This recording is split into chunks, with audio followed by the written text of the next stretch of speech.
how'd you guys meet? And what was your first impression of Mark?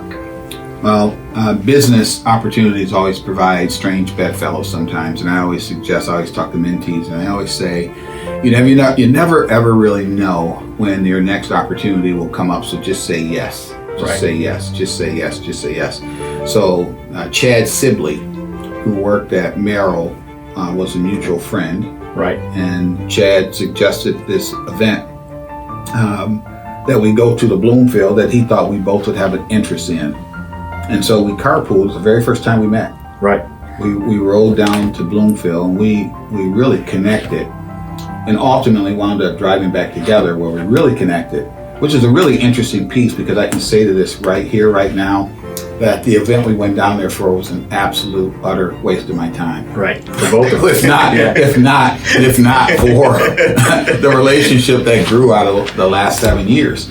Because at that point, you're right. I mean that was an absolute waste of time. But the relationship that was born out of it, you can almost forget the content of the presentation, and then the relationship just bloomed from there. Yeah, I think as I try to recall some of the things that we talked about on the way back, it was a personal relationship. We talked about our families and how we grew up and some of the struggles of our families, and then I think even how those struggles contributed to some of our business successes and how we made choices. And failures. And failures, absolutely. Absolutely. Yeah, and that there was like a kindred spirit there. So. And the other side of that too, which I think is really important too, is I think when you develop these relationships, when you like somebody, I think we don't put enough power behind that word like. Because when you like somebody, the very first thing you do is ask, how can I see that person again? Or what can we do with each other again? Where's this connection piece so that we can develop a relationship? So I think people equate like more personal than they should, and diminish the word like professionally more than they should. Because I think like is really, to me, a key point, and I just liked you. Well, thanks. I liked you too. We want to, right now, I want to find out, Jimmy, what were, or could you describe the challenges you were facing in business or life, and what made you believe Mark's coaching could be the solution? Of course, you liked him, when you met him, and you met him through Chad, I believe, but what made you believe that his coaching could actually provide the result you were seeking? The biggest challenge we had was the fact that we were talking to ourselves.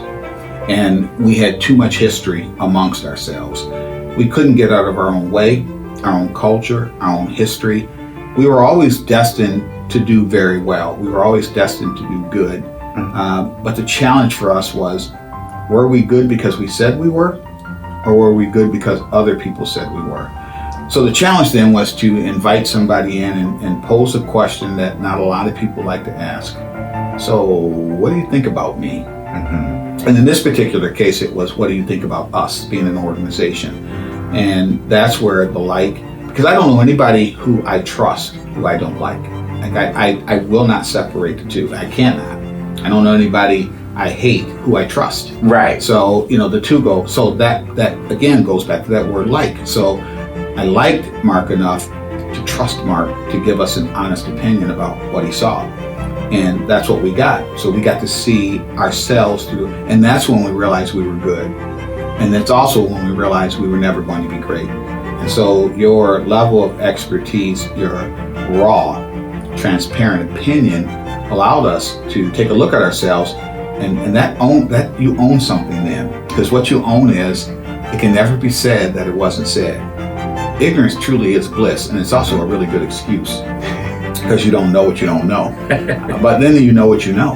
And so the challenge we faced was, okay, now that we know what we know, what are we going to do about it? And that's where you came in and gave us direction. Okay, here's what we need to do. Here's what you need to do. Here's what your team needs to do. And we did those. We followed those steps. We're great. And it's not in lieu of the steps, it's because of the steps. So those contributing things that you bring in become somebody's culture. You don't ever see it. It's like planting a tree.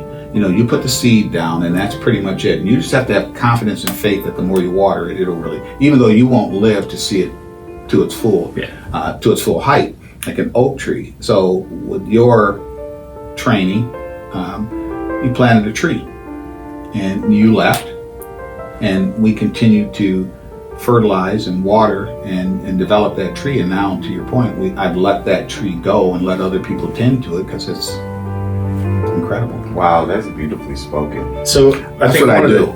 Yeah, I told you. I'm just kidding.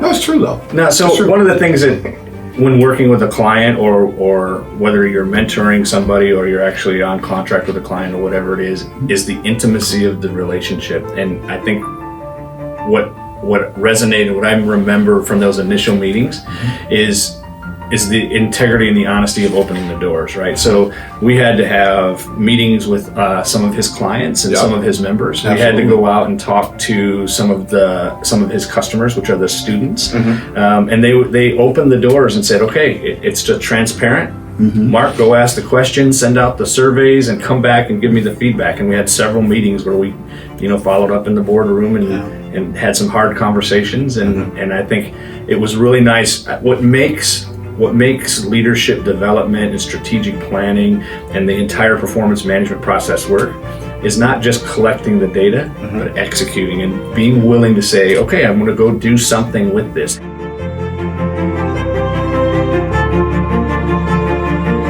Part of the success of our relationship for the many years that we've been together is that whenever we meet in a room, it's the like that starts first, and it cultivated over the years.